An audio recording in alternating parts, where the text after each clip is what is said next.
పర్స్‌లో 2500కు ముందు ముద్రించిన రూ. 10, రూ. 20, రూ.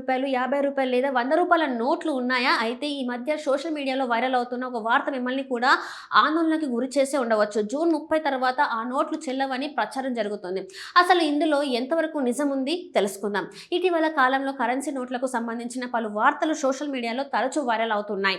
ముఖ్యంగా 2016లో పెద్ద నోట్ల ఆ తర్వాత 2000 నోట్ల ఉపసంహరణ జరిగినప్పటి నుంచి ఇలాంటి ప్రచారాలు మరింత ఎక్కువయ్యాయి. మరోసారి 2005కు ముందు ముద్రించిన కరెన్సీ నోట్లు జూలై 1 నుంచి చెల్లవు అంటూ ఒక సందేశం సోషల్ మీడియాను విస్తృతంగా షేర్ అవుతోంది.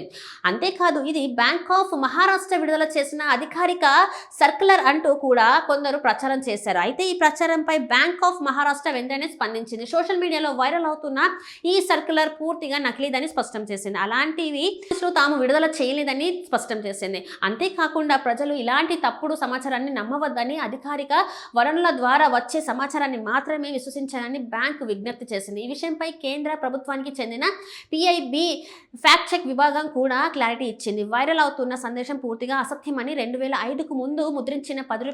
20, రూ. 50, రూ. 100 నోట్లు ఇప్పటికీ చెల్లుబాటులోనే ఉన్నాయని స్పష్టం చేసింది.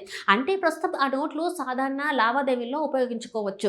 వాటిని బ్యాంకులు తీసుకోవడం లేదన్న ప్రచారంలో ఎలాంటి వాస్తవం లేదని అధికారికంగా తేల్చి చెప్పారు. ఇలాంటి తప్పుడు వార్తలు ఎందుకు వస్తున్నాయంటే గతంలో జరిగిన నోట్ల రద్దు, కొత్త నోట్ల ప్రవేశం, 2000 నోట్ల ఉపసంహరణ వంటి పరిణామాల వల్ల ప్రజల్లో ఉన్న గందరగోళాన్ని కొందరు ఉపయోగించుకోవడం కూడా ఒక కారణమని నిపుణులు చెప్తున్నారు.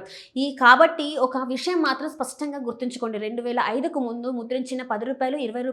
50, రూ. 100 నోట్లు చెల్లవు అనే వార్త పూర్తిగా తప్పుడు ప్రచారం. అధికారికంగా అలాంటి నిర్ణయం లేదు. కాబట్టి సోషల్ మీడియాలో వచ్చే ప్రతి సందేశాన్ని వెంటనే నమ్మకుండా రిజర్వ్ బ్యాంక్ ఆఫ్ ఇండియా, సంబంధిత బ్యాంకులు లేదా పిఐబి ఫ్యాక్ట్ చెక్ వంటి అధికారిక వనరుల ద్వారా నిజాలు తెలుసుకోవడం చాలా ముఖ్యం. ఇలాంటి ఫేక్ న్యూస్లు మోసపోకుండా ముందుగా నిజాన్ని తెలుసుకుని తర్వాత ఇతరులతో పంచుకోండి.